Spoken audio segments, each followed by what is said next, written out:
Guys, today I'll be talking to you guys about a novel that I recently read, an interesting one actually, written by an author named David Mitchell, and this book that I read is called Cloud Atlas. And this novel is consisted of mystery, suspense, to science fiction, and back again, crossing over in between. Like, there's so much going on in this book, and that's what makes it so intriguing, so interesting. Like, I'm gonna be honest with you guys, this was probably the longest book that I've ever read so far, but it was worth it, I'm telling you. So basically, this novel is consisted of 6 interconnected stories, and each story is a complete tale within itself. However, their true meanings connect all together as a whole. The book starts off in the early 1800s with a man named Adam Edwin who was coming back from a business trip from Australia. Adam had a condition, so he met a doctor named Dr. Henry Goose who helped him with his condition, and he talked about his journeys. And then there is a second book that was illustrated in the 1930s with a young man named Robert Fremenden, and he was a musician, and it talked about his journey as a musician. And then the third story was illustrated still in the 90s, and this was my personal favorite story, and it was based on a woman named Louisa Reyes, and she was a journalist, and it talked about her journey as a journalist.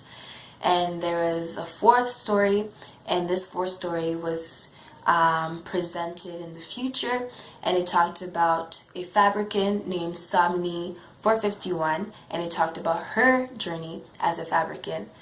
And then there was a fifth story that was presented in the present, and it was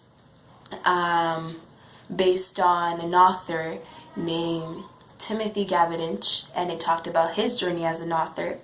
And finally, there was a sixth story. The sixth story was based on a young boy named Zachary, and it talked about his journey, how he had to survive. As I said recently, all 6 stories have true meanings that connect all together as a whole. So throughout the novel, the device that I felt was more present in each story was pathos. Like, you had different emotions for each story that you read. Like, one story you felt anger, or the other story you felt happy, or the other story you felt sad. Like, this book literally played with my emotions. Every character in this novel had their own struggles. So as you read their stories, you read their lives, you can like feel their emotion. Another device that was used effectively in this novel was the use of imagery. The details, the description that David Mitchell uses helped me mentally experience what was written. Finally, another device that I felt was really important in this novel was the use of feminist theory.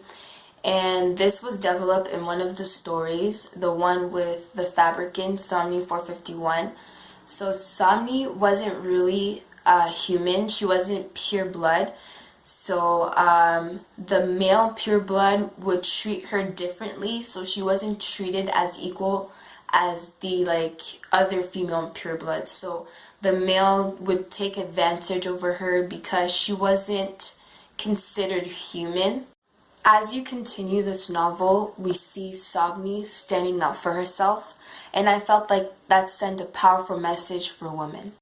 Thanks guys for watching, and I hope you guys liked everything, and I hope you guys will take the time to read this book.